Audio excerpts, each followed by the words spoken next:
All throughout history, men have risen to power through shows of force and backstabbing evil power grabs.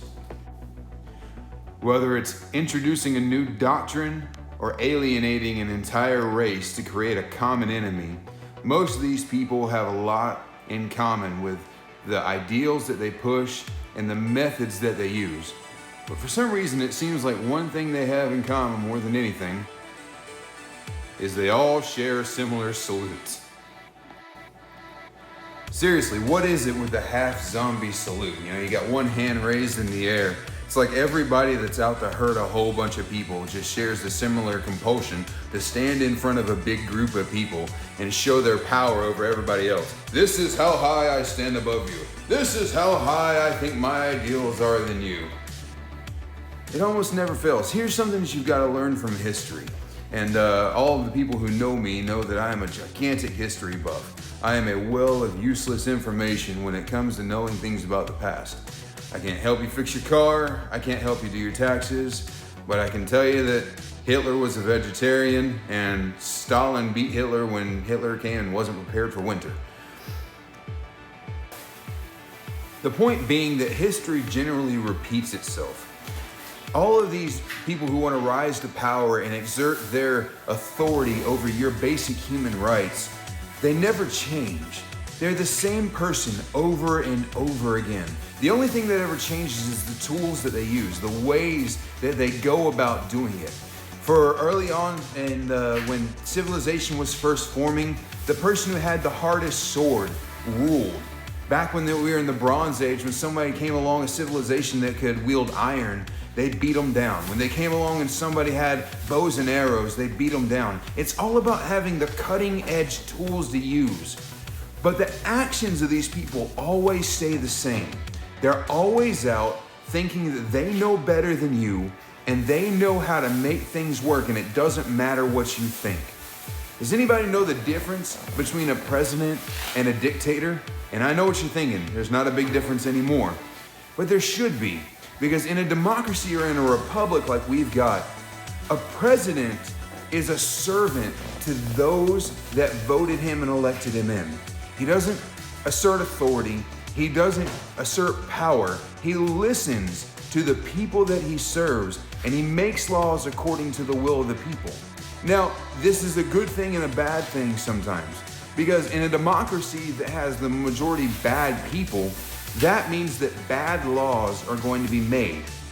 Now, when the majority of people want bad things to happen, in a functioning democracy, the leader makes bad decisions. See, democracy is not about good or bad.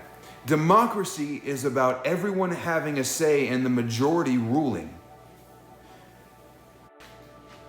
But under a dictatorship, one man who is able to amass power and assert authority by fear or by punishment for people who oppose them rises to power, then he inflicts his will, no matter what the will of the people is.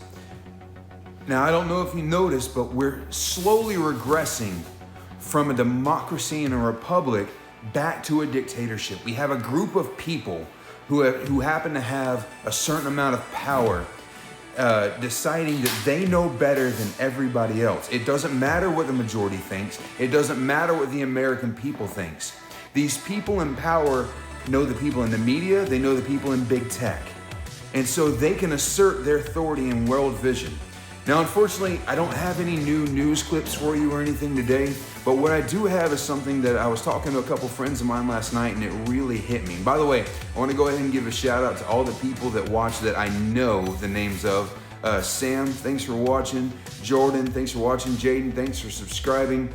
My brother, Jacob, and his wife, Jessie. I want to tell you I appreciate everybody for tuning in. If I didn't say your name, Sean Land at work, thanks for watching. If I didn't say your name, do me a favor and tell me in the comments that you're watching so I got an idea of the people that I'm talking to. So, talking to somebody last night about the things that are going on, it really clicked, and I hadn't stopped to think about it before. But the things that you're seeing happening in America now are the actions that every single violent dictator has taken to get into power. It's what Hitler used, it's what Stalin used, it's what they used in Venezuela. See, when you want to control people, everybody thinks mind control is this science fiction. But all you have to do is take power of where people get their perceptions from. And in America right now, that's in the news media, that's in the people that are supposed to be the experts on things, and it's in our social media.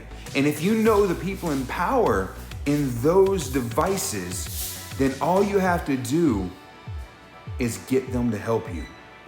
That's why Facebook has been deleting anything that steers you away from what they want you to think. See, it was a very perfect plan laid into place. When COVID hit, everyone got segregated. Everyone got quarantined in their own little place to where they couldn't look around and see what was really happening in the world. And what did everybody do while they were quarantined? They glued themselves to screens and they got on Facebook depending on people on the outside telling them what was going on. Well, a lot of people did that, and even good people did that. They got on and they tried to say, this is what's happening, this is the truth.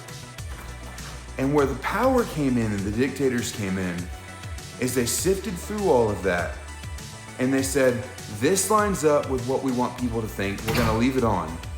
But this doesn't, we're gonna take it down. Please understand that every bit of this is 100% mind control. They are stealing your opinion. They're stealing the American opinion. They're stealing your free will and your right to choose. They want to turn you into robots to where even if you've got some kind of inkling that you don't agree with what's going on, you'll sweep it under the rug because you'll think, well, everybody thinks this way. I must be the weird one. The problem is, and I keep referring back to this, but there was over 1 million people in DC Saturday proving that there's not just some small band of resistance that believes these things. You're not alone. You're not by yourself. What's happened is the people who are in control of the flow of information have tailor-fitted it to make you feel like if you don't agree with them, then you're weird. Listen to me, my friends. You're not weird. You're entitled as an American to your opinion. And as much as some people won't agree with me, you're entitled as a human to your opinion. Now, can you always get your way? Absolutely not. Do you have to go with the will of the majority? 100%. If you're one person fighting against the majority, you're going to lose. But you're entitled to your opinion, to think what you want. And they're trying to take that basic right away from you. They're trying to shame people into being afraid to be who they are. I find it very interesting that a movement that builds their entire platform off tolerance and including everybody is so adamant in shaming and dehumanizing the people that disagree with them. It's gotten so bad to where they argue inside of their own parties, they argue inside of their own minds, to where if you don't 100% line up with what they think, if you don't 100% agree with them, then you're ignorant, you're backwards. They believe, nope, can't go there. Sorry, trying not to get taken down. But my point is, you need to realize that this is not a democratic movement. This is not a party inside of our democracy that is trying to be heard. These are dictators trying to come into rule, trying to take over every single aspect of your life until you have no control anymore. I hate to say this because we know a lot of people that have come down with this sickness, but just like what they do, they have taken something real and used it as a weapon. They're utilizing, there's an old saying in politics, never let a good disaster go to waste. That's what you're seeing right now. They're doing their best not to let this go to waste. They're using it to their advantage. Don't buy into it. Think your own thoughts, speak your own mind, pray and get the mindset of God, and don't back up because you feel bullied. All they have is influence. All they have is the flow of information. They don't have facts. They don't have force. We have the force. We stand as the majority, the silent majority, silent no longer, standing up for freedom. They may have gotten the jump on the best new gadget and the best new weapon to use in this misinformation campaign, but there's something they've forgotten. They've sold their own will and their own spirit to support this regime. They may have the newest weapon, but something they've underestimated is we still have the biggest weapon. Our American will, our free spirit, and the determination to say, I will live free or die obtaining that freedom for those that I love.